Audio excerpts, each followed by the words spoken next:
मुस्लिमों को गालियां देने वालों, मुस्लिमों को बुरा बताने वालों, अब कहीं कुआं जोड़ मिलेगा क्या तुम लोगों को डूब के मरने के लिए? जो झूठे तुम देश भगत बनते घूम रहे थे। पहले तो आप लोगों को बता देता हूं, गौर से देखना, नीचे फोटो देखो, ये इमरान मसूद साहब है, सांसद साहब। इनसे हमारी मुलाकात हुई थी 3 दिन पहले। लोग समझते हैं हमारे को कौन जानता, वैसे ही धक्के खाते होंगे। ये देखो, जिनको लगता है कि मुस्लिमों में हर्ष शिकारा की पकड़ है और मुस्लिम हर्ष शिकारा की इज्जत करते हैं, वो इज्जत कमाई है। अब इस इज्जत का रिजल्ट देखो। इमरान मसूद साहब से हमने बोला था कि गाय के ऊपर आप अपनी प्रतिक्रिया दें। इन्होंने प्रतिक्रिया दी है। मैं मांग करता हूं कि गाय को राष्ट्रीय पशु घोषित किया जाए। गाय करोड़ों लोगों की आस्था का प्रतीक है, राष्ट्रीय पशु फिर घोषित क्यों नहीं करते? इसके बाद हमारी बात होती है मौलाना अरशद मदनी साहब के सपुत्र जी से। उन्होंने भी सेम बोला। हमने बोला कि गाय जो है, गाय के ऊपर सरकार की राजनीति जब बंद होगी, मुस्लिम आवाज उठाएगा स्वयं गाय के लिए। अब अरशद साहब ने, अध्यक्ष जो जमीयत उलमा हिंद के, यानी कि हिंदुस्तान के मुस्लिमों के सबसे बड़े लीडर, इनका बयान देखो, पढ़ो गौर से। इन्होंने बयान दिया है कौन सी राजनीतिक मजबूरी है कि सरकार गाय को राष्ट्रीय पशु घोषित नहीं कर रही, आखिर क्यों? इन्होंने सरकार से ही सवाल पूछा है। दूसरी बात यह है, इन्होंने यह भी बोला गाय को राष्ट्रीय पशु घोषित कर दो, हिंदू मुसलमान के बीच में जो नफरत है सारी खत्म हो जाएगी। लेकिन बंगाल के अंदर इस वक्त, इस टाइम पे बंगाल में चुनाव हुए थे, आप लोगों को पता भी होगा। उन चुनावों में भारतीय जनता पार्टी ने वहां पे सरकार बना ली। योगी साहब, मोदी साहब, अमित शाह जी बड़े बड़े मंचों से चिल्ला रहे थे, ये बोल रहे थे गाय को नहीं कटने देंगे, गाय नहीं काटी जाएगी। अब वहां के जो मुस्लिम हैं उन्होंने फरमान जारी कर दिया, बकरा ईद आने लग रही है कि भाई कोई भी मुस्लिम गाय नहीं खरीदेगा। जाओ, चले जाओ भाई, तुम चले जाओ, बेकार अपनी माता तुम लेकर चले जाओ, बेकार यहाँ मत लाओ। ये कुर्बानी का बाजार है, ये कुर्बानी का बाजार है। यहाँ जो खरीदेगा वो काटने के लिए खरीदेगा, इसलिए तुम्हारी माता तुम काटने के लिए, यहाँ ये काटने की जगह है, यहाँ से खरीदेगा तो वो काटेगा। इसलिए तुम्हारी माता जहाँ तुम रखते हो वहाँ रखकर पूजा करो, बेकार इस मैदान में मत लाओ। इस मैदान में लाने से और हमारे यहाँ हमारा जो मुल्ला भाई खरीदेगा वो उसे कुर्बानी के लिए खरीदेगा। ये हमारा साल में एक त्योहार है, इसीलिए तुम इसे अगर अपनी माता बताते हो तो तुम क्यों हाट में बेचने लाए हो उसे? और हम गाय को नहीं काटेंगे, सब मुस्लिमों ने मना कर दिया।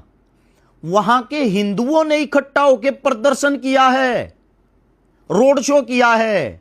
हिंदू चिल्लाने लग रहे हैं, प्रदर्शन कर रहे हैं कि हम मारे जाएंगे। हमने तो गाय लेते ही कटवाने के लिए हैं।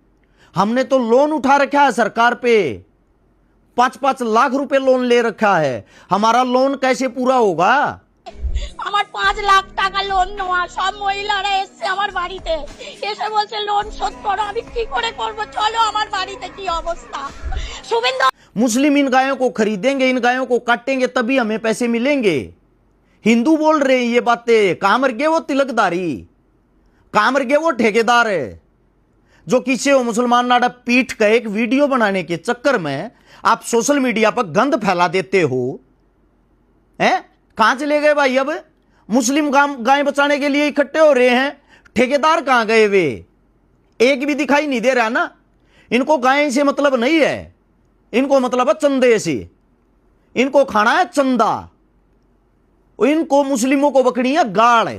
गाड़ बकने के मिलते हैं फॉलोवर, गाड़ बकने से हो जाते हैं ये फेमस। जो मुस्लिमों को गालियां निकालते थे, जो हमारे को अरसुद्दीन मुल्ला मुस्लिम बोलते थे, अब कहां छुप गए भाई तुम लोग? मुसलमान तो गाय को बचा रहा है, हिंदू कहीं दिखाई नहीं दे रहा है। हिंदू ये प्रदर्शन कर रहा है कि गाय लो, गाय लो। তবে এই ক্রেতা নেই এই হাটে। বর্ডার এলাকার হাট হওয়া হাই রেকর্ড গরু উঠে থাকে 7 মাইল হাটে বসে আছে। এবং अभी वीडियो देखना है, मुस्लिम बोल रहा है तुम्हारी मां अपने घर पे क्यों नहीं पालते, बाजार में क्यों लेके आए हो इसको कटवाने के लिए? भागो यहां से। তো মাননীয় মুখ্যমন্ত্রী আজকে আমাদের চা করলো, আমাদের খাওয়া হয় না, বাড়ির বৃদ্ধ মা রয়েছে, তাকে সেবা করবো কি করে? কিন্তু টাকা ওষুধ পালা কি দূরের কথা, আমার গরুগুলো কি? और अगला ये बोल रहा है मैं मर जाऊंगा, मेरी गाय लो, मेरी गाय खरीदो।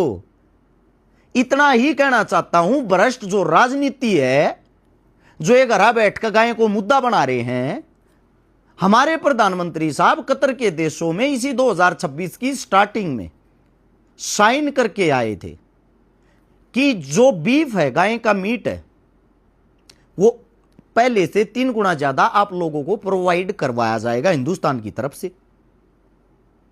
अब क्या होता है, बड़ी जो चीज है, देखने की, जो समझने की चीज है, ब्राजील इस वक्त पहले नंबर पर है बीफ का निर्यात करने में, भारत दूसरे नंबर पर गाय कटवाने में। यानी कि जिस गाय को हम माता मानते हैं, उस माता को कटवाने के लिए भारत दूसरे नंबर पे आता है। और मोदी साहब ने स्पेशली ये बोल रहा है 3 गुना और ज्यादा देंगे, यानी कि होड़ लगी हुई है पहले नंबर पे आने की। अब जिस गाय को माता मानते हैं, उस गाय को काटता कौन है? जो मुस्लिमों को बदनाम और बर्बाद करते हैं। अकेले उत्तर प्रदेश के जो सबसे बड़े चेहरे हैं, योगी साहब हिंदुत्व का जो बहुत बड़ा चेहरा है, आंकड़े निकाल के देखो, अकेले उत्तर प्रदेश में 47% यानी कि हिंदुस्तान की आधुआध गायें यूपी में काटी जाती हैं। जिनका ठेका, जिनका टेंडर 85% सरकार के अंदर रहने वाले एमपी एमएलए के नाम छूटता है। यह मैं मानता हूं, मुस्लिम वहां कारीगर हो सकते हैं, काटने वाले हो सकते हैं, लेकिन कटवाता कौन है? कटवाती तो सरकार है।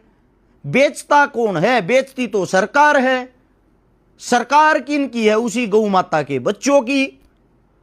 कड़ा चले गए वे डेरे टाइप के आदमी, 5-10 जने इकट्ठे होकर 30-30 किलो उनमें बोझ नहीं होता है। वे जो गेर के एक चुंदड़ी हीर की तो भोंक देंगे, जा गौ माता की भाई, सारे इकट्ठे हो जाओ, गाय काट दी। जाओ ना भाई बंगाल में, बचाओ वहां गौ माता को। हिंदू कह रहे हैं गाय काटो। ये उल्टी गंगा कैसे बहने लगी? तुम लोगों की तो राजनीति खत्म हो जाएगी। सिर्फ इतना ही कहना चाहता हूं, गाय के पास, वो सरकार के पास 2 चीजें बची हुई हैं, एक जय श्री राम, एक गाय। धन्यवाद करना चाहता हूं मैं मुस्लिमों का, जिन्होंने गाय तो इनसे छीन ली है, इनका मुद्दा खत्म हो गया। अब इस जय श्री राम को और छीन लो, जिसके नाम पे झूठा पाखंड करते हैं। भगवान से इनका कोई लेना देना नहीं है, दूर दूर तक भी लेना देना नहीं है इनका। इनको चाहिए सिर्फ चंदा, लोगों को भड़काने के लिए स्टेटमेंट। और अब भी आप लोगों की आंखें नहीं खुलती तो इस धरती पर मूर्खों की कोई कमी नहीं है। दूसरा ये कहता हूं मैं आप लोगों को, इस वीडियो को शेयर करके उनको भक्तों तक जरूर पहुंचाना जो ये फर्जी चंदा लेने के चक्कर में क्यों अलूल जलूल स्टेटमेंट दिए जा हैं। इतनी ही रिक्वेस्ट थी, अच्छाई की चीजों को आगे बढ़ाया करो। राम राम सभी को।